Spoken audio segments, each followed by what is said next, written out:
வாழையின் அனைத்து பாகங்களுமே மருத்துவ பயன் கொண்டவை.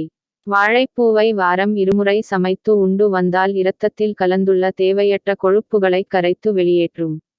இதனால் இரத்தத்தின் பசைத்தன்மை குறைந்து இரத்தம் வேகமாகச் செல்லும். இரத்தத்தில் கலந்துள்ள அதிகளவு சர்க்கரை பொருளை கரைத்து வெளியேற்ற வாழைப்பூவின் துவர்ப்புத்தன்மை அதிகம் உதவுகிறது. இதனால் இரத்தத்தில் கலந்துள்ள சர்க்கரையின் அளவு குறைகிறது. மூலநோயின் பாதிப்பினால் மலத்துடன் இரத்தம் வெளியேறுதல், உள்மூலம், வெளிமூலப் புண்கள் இவற்றுக்கு சிறந்த மருந்தாக வாழைப்பூவை பயன்படுத்தலாம். வாழைப்பூ மூலக்கடுப்பு, இரத்த மூலம் போன்றவற்றை குணப்படுத்தும். மலச்சிக்கலை போக்கும். சீதபேதியையும் கட்டுப்படுத்தும். வாய்ப்புண்ணை போக்கி வாய் நாற்றத்தையும் நீக்கும்.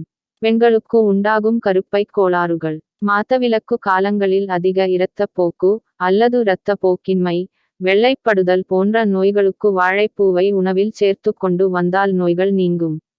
வாழைப்பூ கஷாயம் செய்ய வாழைப்பூ 2 அல்லது 3 இதழ்களை நீக்கி விட்டு பூவை சிறிது சிறிதாக நறுக்கி வைத்துக்கொண்டு அதனுடன் இஞ்சி 5 கிராம், பூண்டு பல் 5, நல்ல மிளகு 1 ஸ்பூன், சீரகம் 1 ஸ்பூன், சோம்பு 1 ஸ்பூன், கொத்தமல்லி விதை 1 ஸ்பூன், கறிவேப்பிலை 5 இனுக்கு எடுத்து இடித்து கஷாயம் செய்து காலை, மாலை என இருவேளையும் மாதவிலக்கு தோன்றும் காலத்திற்கு 2 நாட்களுக்கு முன்பும், மாதவிலக்கு காலங்களிலும், மாதவிலக்கு முடிந்து 2 நாட்கள் என 3 அல்லது 4 மாதங்கள் அருந்தி வந்தால் கருப்பைப்புண், கர்ப்பப்பை கட்டி, வெள்ளைப்படுதல், மாதவிலக்கு சீரற்ற தன்மை போன்றவை மாறும்.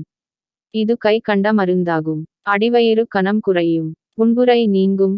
சீராக இரத்த ஓட்டம் பெறும். உடல் வலுவடையும். பெண்களுக்கு உண்டாகும் சூடு மற்றும் வெள்ளை படுதலை போக்கும். கர்ப்பப்பையை வலுப்படுத்தும் குணமுண்டு. மலட்டுத் தன்மையை போக்கும். ஈறு வீக்கம், புண் இவற்றிற்கு சிறந்த மருந்தாகும். வியர்வை நாற்றத்தை போக்கி வியர்வையை நன்கு வெளியேற்றும்.